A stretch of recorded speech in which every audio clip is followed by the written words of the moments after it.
Final Wars in 2004 was going to be the end of the Godzilla franchise, and what's not the best option than to have the biggest kaiju battles in history. After that, Final Wars Godzilla has been in a lot of debates against Showa Godzilla, Heisei Godzilla, and Legendary Godzilla, just to name a few.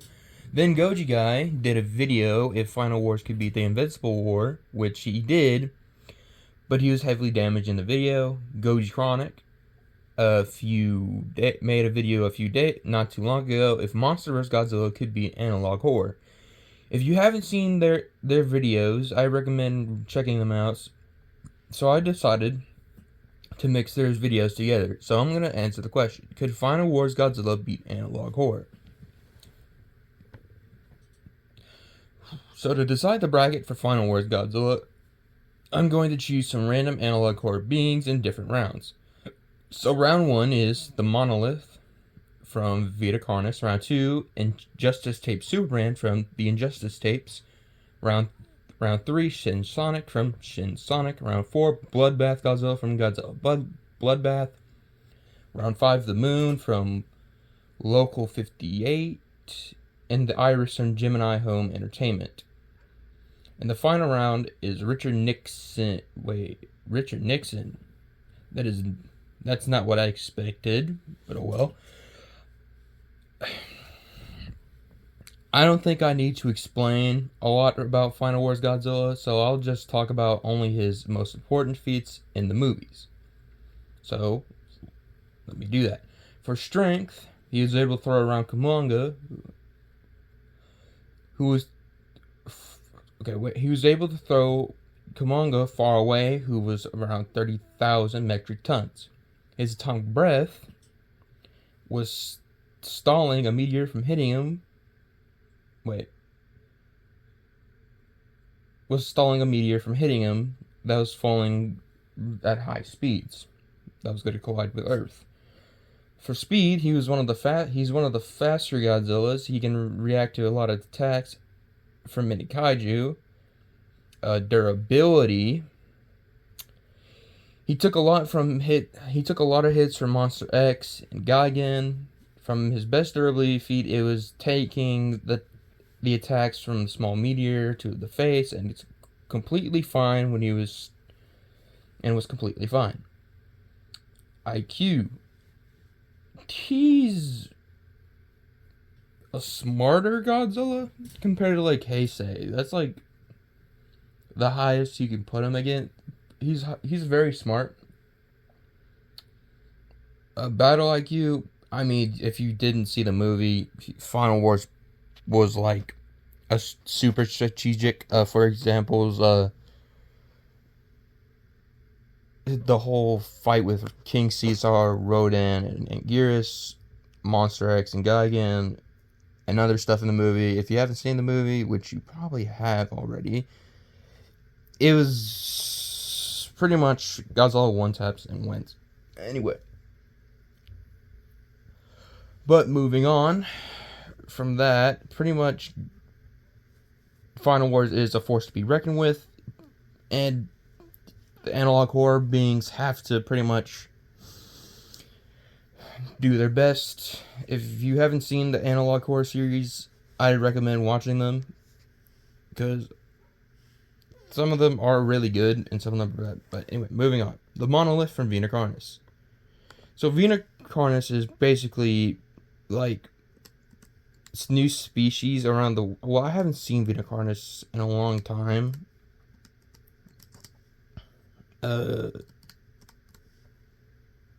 So I don't know if anything changed. Vita Carnis is a genius of fiction, flesh-like creatures from the analog horror series with the same name. These skinless, meat-like organisms first appeared in 1931 and have unknown origin, but it is implied that they're created by a mysterious entity called the Singularity. The series involves a government organization trying to contain them, a human cult that worships the Singularity, and various Vita Carnis entities like mimics, trimmings, and crawls. However, I'm only talking about one entity, and pretty much the one that can stand the most chance against Final Wars Godzilla, the Monolith. If you don't know what the monolith is, they're just kaiju-sized flesh monsters in the series.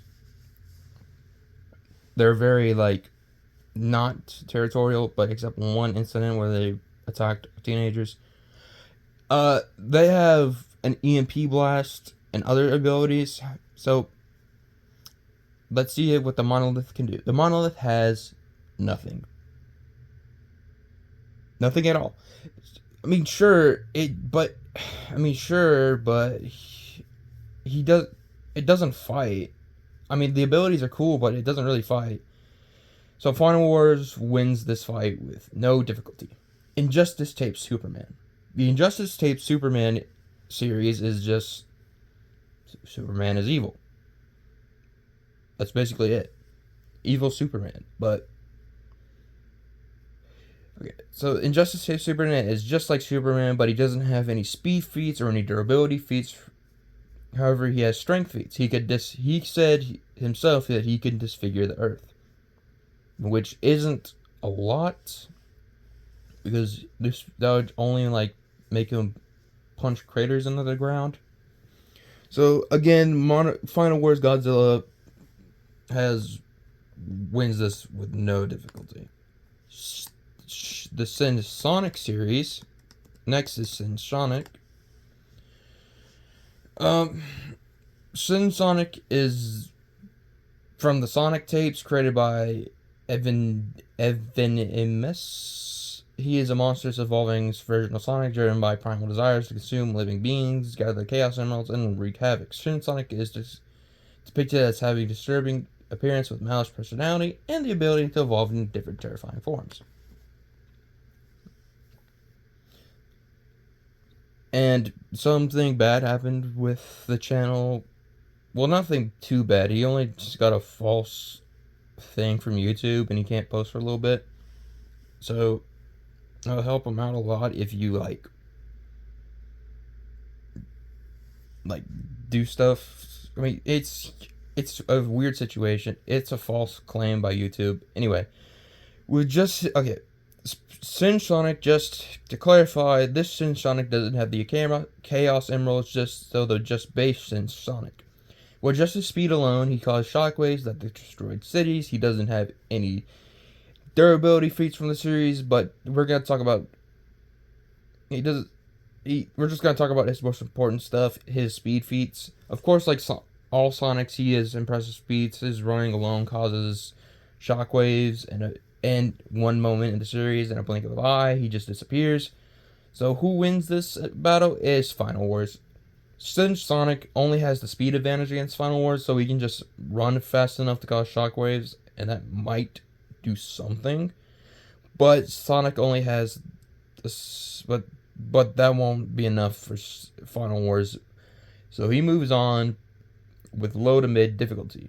Now we're going to talk about the most interesting opponents, like Bloodbath Godzilla from the Bloodbath series.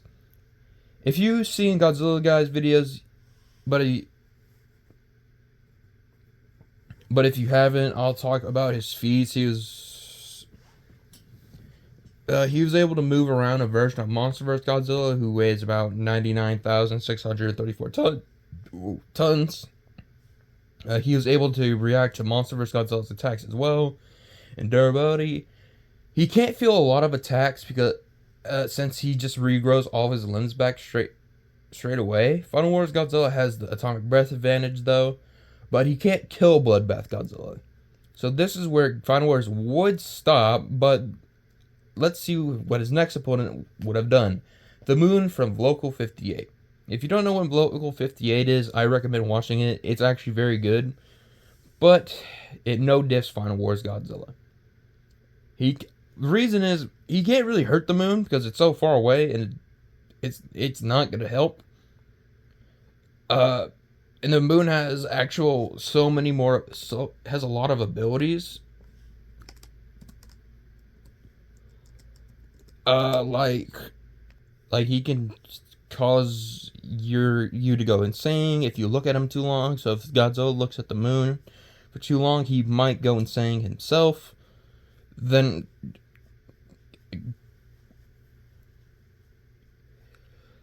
And there's a weird ability where he could Godzilla, if he looks at it way too much longer, he could just unalive, get killed by the moon.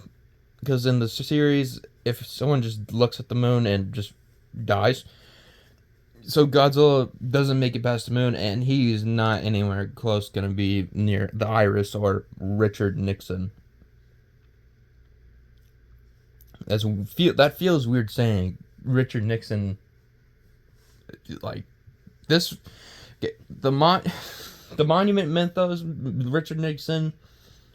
If you need explaining, or if you don't because you power scale, basically no diffs, like nothing, It's like he's not gonna have trouble with the Final Wars Godzilla.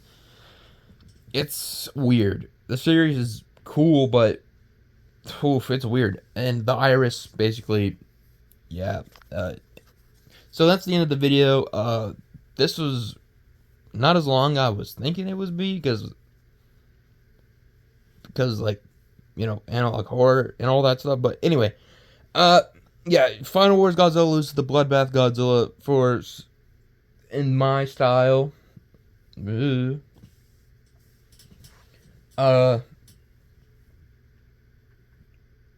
as well, that's the end of the video. I don't think I can be able to get out the Horror Godzilla versus Horror Godzilla video. If you want it, I'll just do it at a different time, not in October. But I really got to work on the What If script. The Horror Godzilla versus Horror Godzilla was going to be Black Mask Godzilla versus Mushroom Cloud Godzilla. So if you want to see that in the future, just let me know. This is the end of the video. I'll see you all next time for What If. Then back to my normal schedule, and I guess that's it for Halloween. Till Halloween comes out. Yeah. I'll go back to my normal content. Just for clarification, I don't know what I'm gonna do next month because there's so much I can do, and so many interesting ideas I just came up with. I might do I'll just put up a poll in the future. I'll put up a poll and see what you all want, and yeah, that's it. See ya.